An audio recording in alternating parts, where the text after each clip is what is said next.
Hello friends, super magic રસોઈમાં મિત્રો હું આપનું સ્વાગત કરું છું। આજે હું એક સ્પેશિયલ કઢી એટલે કે અલગ જ વઘાર સાથે તમે આ રીતે તો ક્યારેય નહીં બનાવી હોય અને બનાવશો ને તો તમારા ઘરમાં આ જ મેથડથી કઢી થશે।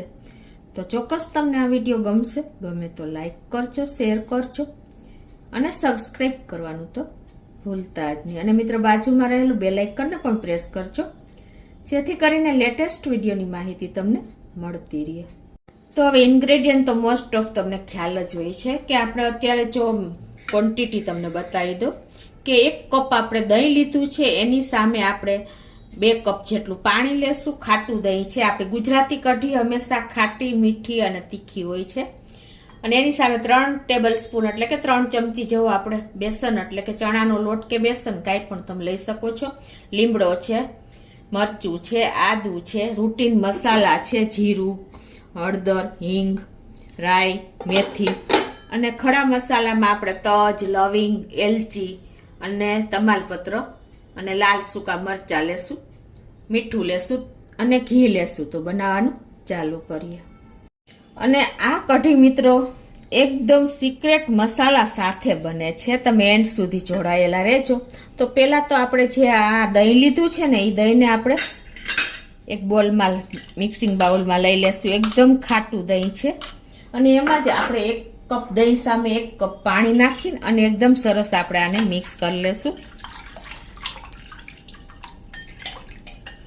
અને એમાં 3 ચમચી બેસન નાખીને પરફેક્ટ મેજરમેન્ટ સાથે જ હું તમારી સાથે શેર કરું છું। પછી તમારા ઉપર ડિપેન્ડ હોય છે કે તમે કેટલી જાડી કઢી, કેટલી પાતળી કઢી ખાવા ઈચ્છો છો।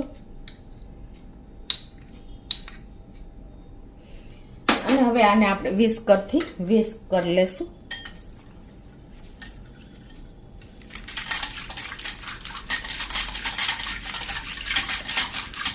હવે જો અત્યારે આપણે કઢીની કન્સિસ્ટન્સી બતાવી દો કે અમે જે આ કઢી જેમ ઉકળે ને એમ ઠીક થતી જશે, કેમ કે બેસન હોય છે।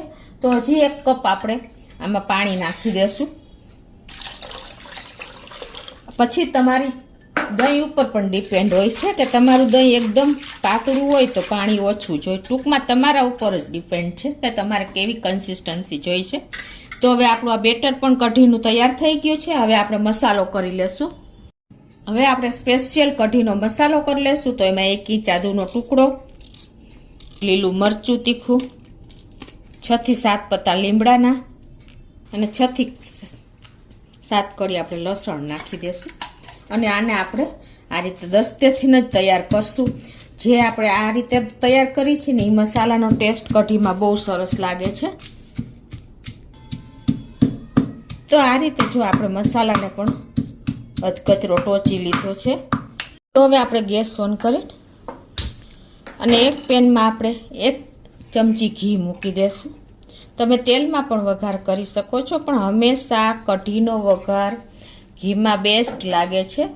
અને 1 ચમચી ઘી આપણે ગરમ થાય એટલે આગળ પ્રોસીજર કરીએ। આપણું ઘી પણ ગરમ થઈ ગયું છે। અડધી ટીસ્પૂન રાઈ,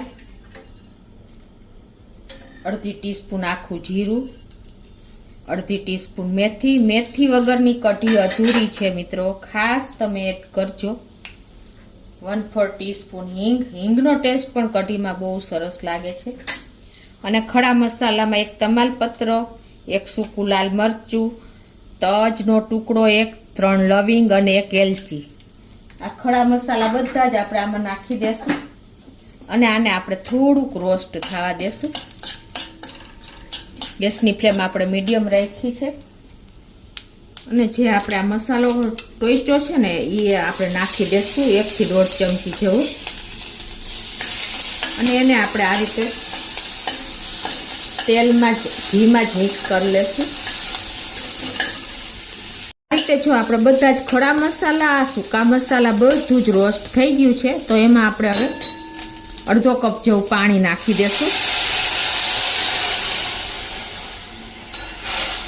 અને આ પાણીને આપણે ફૂલ ઉકળવા દેશું। મિત્રો આ રીતે તમે કઢી બનાવશો ને તો તમારી કઢી ક્યારેય નહીં ફાટે। આ એક મેં તમને અલગ જ મેથડ બતાવી છે। ટેસ્ટ એકોર્ડિંગ 1 ટીસ્પૂન જેવું મીઠું નાખી દેશું। અને હવે આ ખાંડ પણ આપણે ખાટી મીઠી અને તીખી કઢી બનાવવાની છે, તો 1 ટેબલ સ્પૂન જેવી ખાંડ નાખી દેશું. મિત્રો હવે આને ફૂલ આપણે ઉકળવા દેશું, એટલે શું થશે કે આ બધા જ મસાલાનું ટેસ્ટ આપણે આ પાણીમાં આવી જાય. તો જો આપણે આ રીતે વઘાર પણ સરસ ઉકળી ગયો છે, પાણીમાં બધી જ ફ્લેવર આવી ગઈ છે મસાલાની મીડિયમ ફ્લેમ ઉપર. અને હવે જે આપણે આ બેટર તૈયાર કર્યું છે ને દહીં છાશનું, દહીં બેટર ચણાના લોટનું, એ આપણે આમાં એડ કરી દેશું.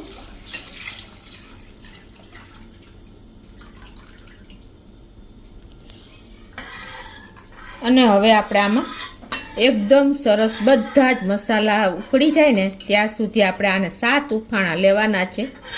મિત્રો હંમેશા આપણા દાદી નાની કહેતા કે 7 ઉફાણા વગરની કઢી નકામની કઢી જ ના કહેવાય. તો હંમેશા આપણે કઢીમાં 7 ઉફાણા આવે ને ત્યાં સુધી એને આ રીતે કન્ટિન્યુ ઉકાળવાની હોય છે. તો આ રીતે જો આપણે કન્ટિન્યુ આપણે ચલાવતા જ રહ્યા છીએ કઢીને, અને આ રીતે આપણા 7 ઉફાણા આવે ને ત્યાં સુધી આપણે એને મીડિયમ ફ્લેમ ઉપર ઉકાળવાની હોય છે.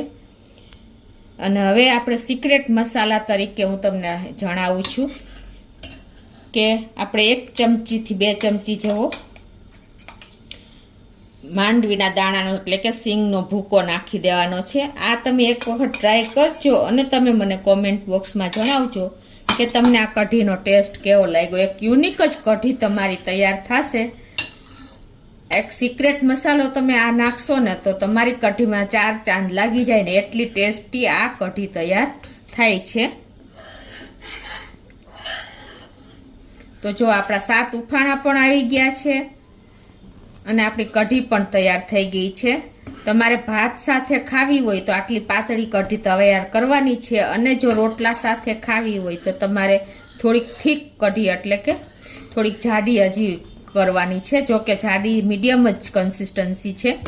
અને લાઇટ એવો તમારે આપણે હળદર પાવડર પણ એડ કરી દેશું. કઢી બહુ પીળી પણ નથી સારી લાગતી, પણ લાઇટ પીળી હશે ને તો એનો લુક અને એનો ટેસ્ટ બંને સરસ આવશે. તો આપણી કઢી જો ઉકળીને એકદમ રેડી થઈ ગઈ છે, તો લાસ્ટમાં આપણે લીલું લસણ એડ કરી દેશું.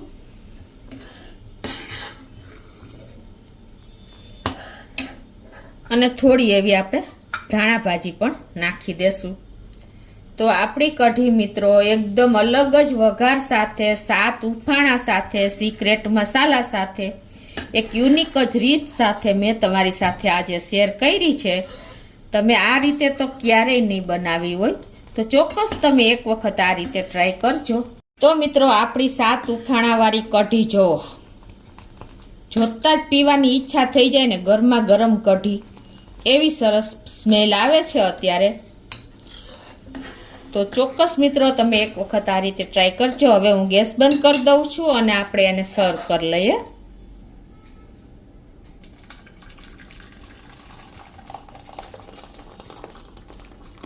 એકદમ ઘીના વઘાર સાથે આપણી કઢી ટેસ્ટી એવી રેડી થઈ ગઈ છે. તમે એમનેમ પણ પી જાશો, ભાત સાથે કે રોટલા સાથે જરૂર પણ નહીં પડે, એટલી સરસ લાગે છે. તો મિત્રો ઉપરથી આપણે થોડી એવી ધાણા ભાજી પણ ઉપરથી સ્પ્રિંકલ કરી દઈએ ડેકોરેશન પૂરતી. બસ તમને આ મિત્રો આ કઢીનો વિડીયો ઉપયોગી થશે. ગમે તો લાઈક કરજો, શેર કરજો અને સબસ્ક્રાઈબ કરવાનું તો ભૂલતા જ